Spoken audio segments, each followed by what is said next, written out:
Oh, hi. So, for years, over a decade, we were left wondering: is there going to be a Scream 4? Is there ever going to be a Scream 4? I wonder. Would they ever? Wonder what that would look like. And then there were murmurs, and then years would go by, and there were murmurs, and there were years go by, and there'd be murmurs, and eventually it was like, there's never going to be a Scream 4. And then one day there was a Scream 4 with Wes Craven and the OG three survivors returning, and it was quite a monumentous occasion. I was very excited to go back to Woodsboro and and see Ghostface and have another murder mystery and see these characters back. But then my issues with Scream 4, I like Scream 4. I like it. But it's at the bottom of my Scream list. Most people have 3 at the bottom. Again, I don't understand. Sure, 3 isn't the best of the original 3, but it's, if you ask me, still the original 3 are better than 4, and I mean, 5's a whole separate issue because 5's a great movie. Anyway, but 4, I remember I saw 4 with my son's mother back when we were dating, because 4 came out about a year before he was born. So 4 was the first one I got to see in theaters. I was very excited about that. Obviously the first 3 watched on VHS on a little TV or pay-per-view, whatever have you, and a little tiny little square TV. So this was my first one in theaters. I was very excited about that. I was a big fan of Hayden Panettiere from Heroes. I was a big Heroes fan. So I was all on board. And I enjoyed the movie when I first saw it, and I still enjoy the movie. There's just certain things that I don't like so much, which is why it's my least favorite of the Scream films. Mainly the killers and the motivation. That was my problem with Scream 5 initially. I've warmed up to the motivation quite a bit in Scream 5, and the killers, one in particular, I've warmed up to a lot from Scream 5. But Scream 4 I was hoping to like more when I rewatched it recently, prepping for Scream 5. And I still have the same, because I watched all 4 in a row. 1, one of the greatest movies of all time. 2, absolutely fantastic, right up there. 3, grand old time. Just more cheeky, more of a comedy. Great, cool. 4, just breaks all the formula. Like the 4 doesn't belong. There's too much that 4 is not like the others. Spoiler alert. The killer reveal, the one kid who's kind of like the Randy character, the movie nerd. It was an interesting reveal because the thing is, there was no mask reveal in 1. There was oh my gosh, why did Billy just shoot Randy? And then there was hey Stu, why are you just standing there all creepy? And then he busts out the voice changer. Now 2 though had I love the reveal in 2 where Mickey takes off that mask. That's probably my favorite killer reveal in all the movies, was when Mickey takes off that mask. Because it's like slow motion almost. When I first saw it, it was like, who is it, who is it, who is it, who is it, who is it, who is it, it's Mickey! And then 3, of course, he has a great mask reveal, but it's like, oh, it's the guy we just found his body. I thought he was dead, so that was just cheating. And then 4, it was another, there wasn't a mask reveal, there was him stabbing what's-her-face, and, oh no, it's him, and he's mad at her because it's too late and she didn't date him. I tell you, love and crushes and relationships really are the #1 cause of most murders. Anyway, that's a different conversation. And then, because I guess the big setup was all the marketing was advertising how the girl, I don't even remember her name, the famous actress, she was going to be the new lead, she was going to be the new Sydney, and she was going to carry on the franchise. I didn't really get that wavelength, guys. I mean, maybe I was too busy at the time in my life. All I knew was that there was a new Scream movie, and I went and saw it. I wasn't like before the movie started, ready for this new lead character to carry on the franchise and be the new Sydney. No, I was just watching the movie. So the big reveal of, oh, no, I'm not the victim, I'm the killer, Which they kind of, it's funny, the very first thing spoken to her in the movie at the beginning when she's picking up her best friend is saying, please don't kill me. That's literally the first thing spoken to the killer in Scream 4 is, please don't kill me. I like little things like that. Scream 5 does a couple. But, so that's funny and all, but it's the motivation. I can't stand the motivation. Her motivation is, my cousin is famous,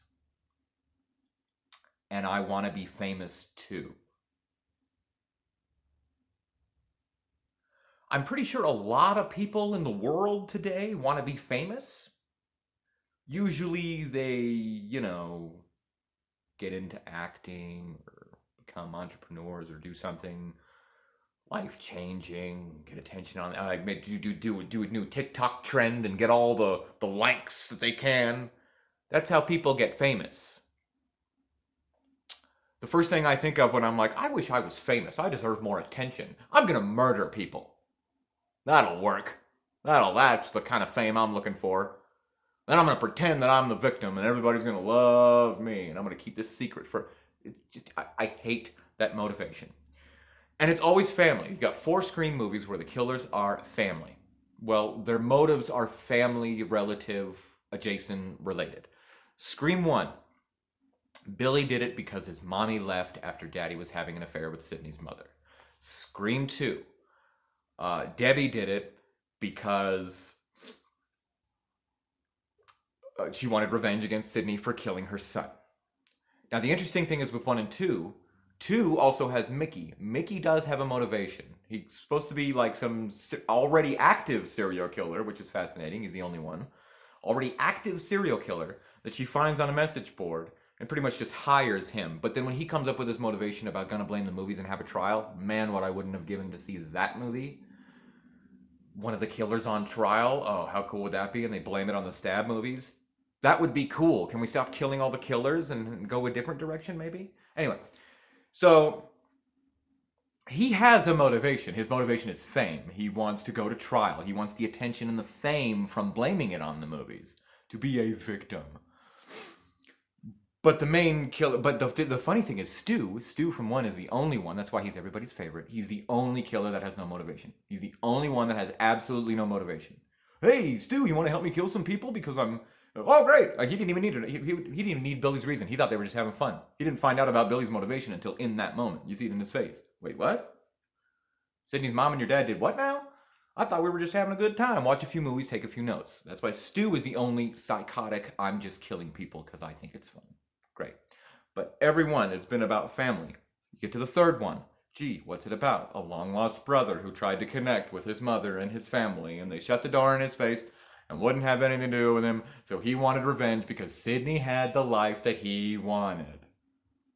We get it. And then 4 literally does the same thing. It's her cousin who wants the life that she has and the fame and the books and...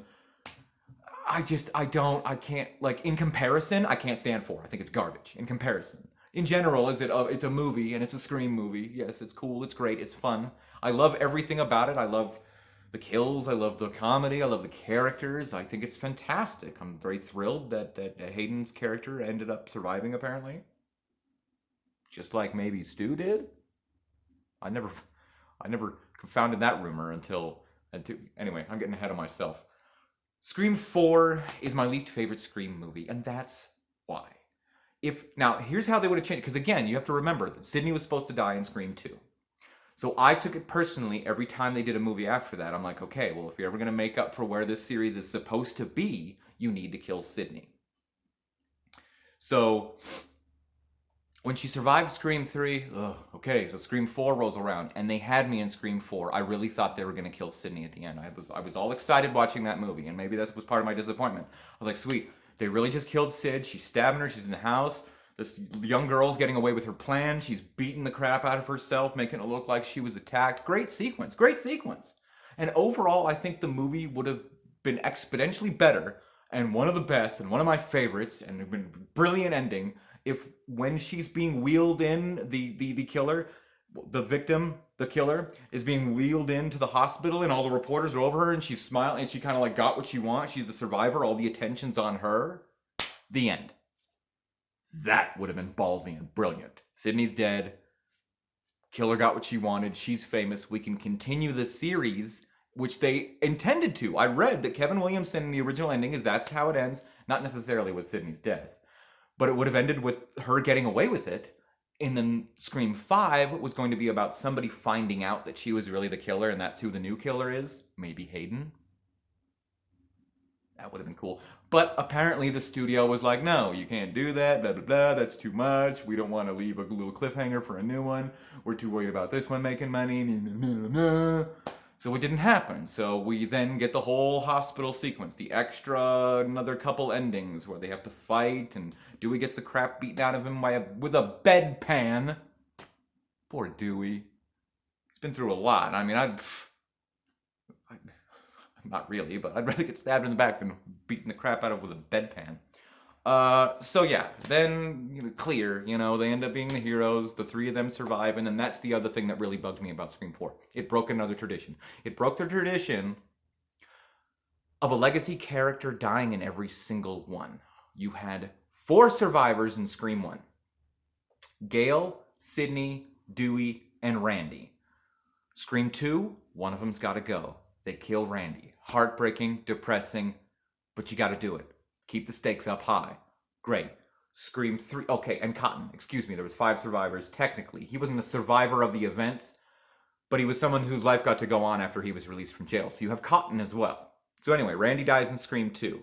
Stakes are still high. Scream 3, we open it with Cotton's death, which I consider to be one of the legacy characters from the first one. He was in the second one. Sweet. So you killed off another important character in the third one. Continuing on with the stakes being high. You get to 4. You're killing new characters we just met. You're making us think you killed Sydney. Ooh, is Gail gonna die? Ooh, is Dewey gonna survive? You were supposed to kill one of them. One of those 3 were supposed to die in 4. They kind of made up for these things in 5. We'll get there. But as far as 4 is concerned, if 4 was the end of the series, of the franchise, that's extremely disappointing. It breaks the mold in a negative way, if you ask me, which is why it's my least favorite. You had to kill just one of them. That's all. But all 3 survived until... Anywho, that's all I got. Because I got a lot to say about this last one. Okie dokie.